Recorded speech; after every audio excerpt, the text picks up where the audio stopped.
Welcome to The Explainer. Today, we're taking local plumbing data and transforming it into your absolute ultimate homeowner survival playbook.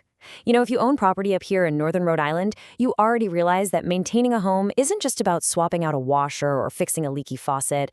No, it's about actively defending your home's infrastructure against some incredibly specific and honestly sometimes aggressive local elements.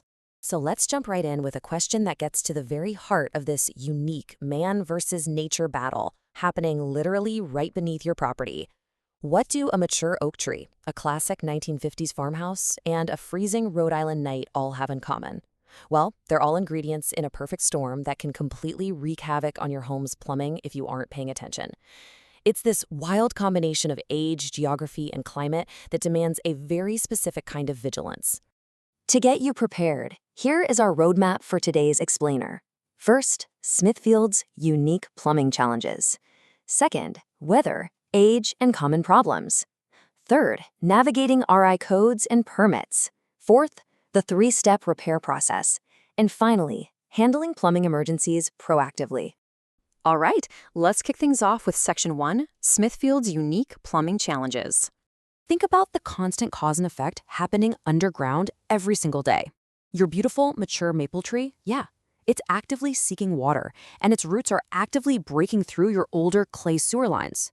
You pair that invasive root growth with our local clay soil, which expands when it's wet and completely contracts when it's dry, and you have a subterranean situation that is literally shifting foundations and putting massive stress on your drain lines.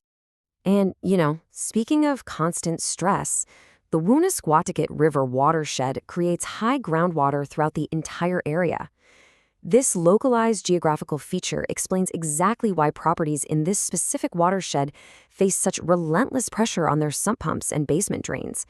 Your house is essentially fighting a never-ending battle against a water table that's just inches below your basement floor. Moving right along to Section 2, weather, age, and common problems. 20 degrees. That right there is the magic number.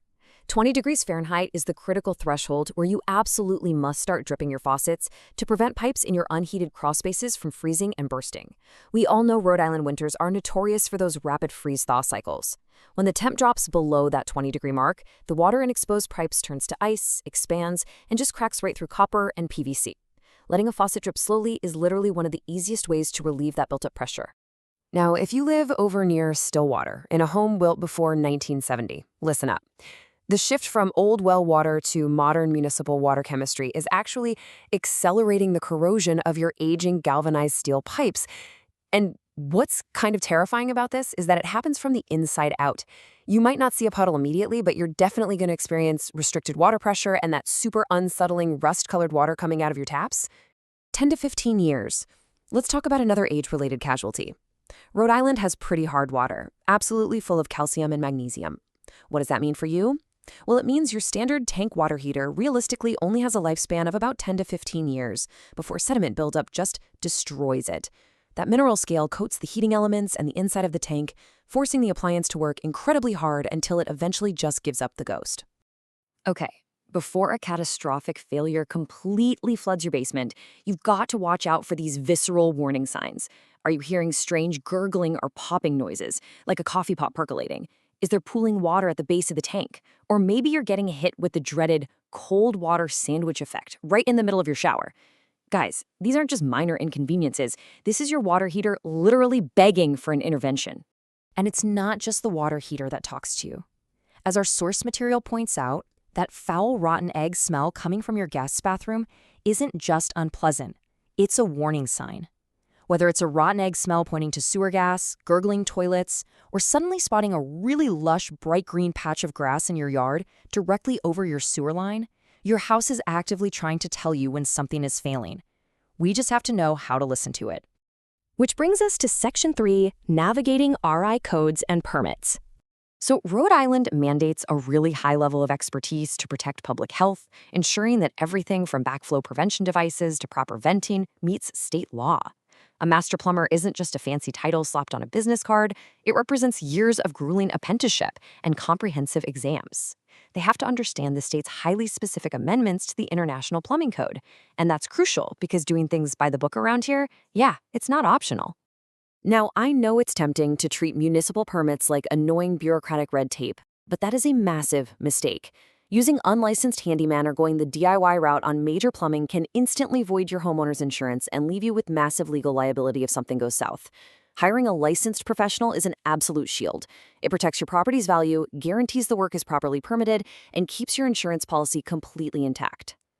All right, let's look at how the pros handle things in Section 4, the 3-step repair process. This structured playbook ensures there's no shady business, no hidden fees, no surprise upselling. First, they diagnose and give an upfront quote, often utilizing diagnostic tools like video camera inspections to show you exactly what's going on. Then they move to expert permitted repairs. Finally, they wrap up with a rigorous final test and complete cleanup to ensure the system works flawlessly.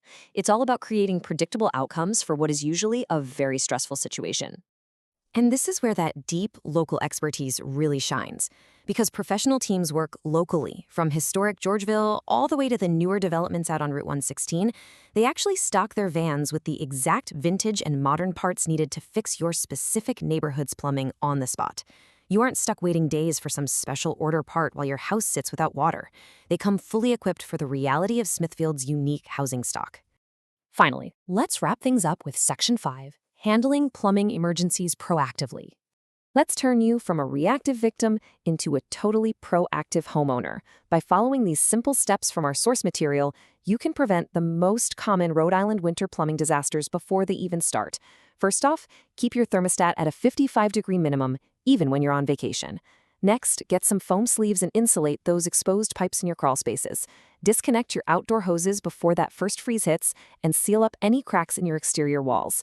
And do this right now. Save a reliable 24/7 plumber's contact info in your phone. Do it before the panic sets in. But if the worst actually happens and a pipe does burst, stopping the flow of water immediately is your one and only defense against catastrophic property damage. Your main water shutoff is usually going to be found down in your basement, right on the house side of the water meter. Remember the golden rule? Righty-tighty. Turn it clockwise to completely shut off the flow. So, I'm going to leave you with this one final, absolutely critical thought to take away from today's explainer. Do you know exactly where your main water shutoff valve is right now? Because if you can't answer that question immediately, your very next step should be to pause this, march down into your basement, find it, and physically tag it. Your home safety literally depends on it. Thanks so much for tuning into the explainer, and stay proactive out there.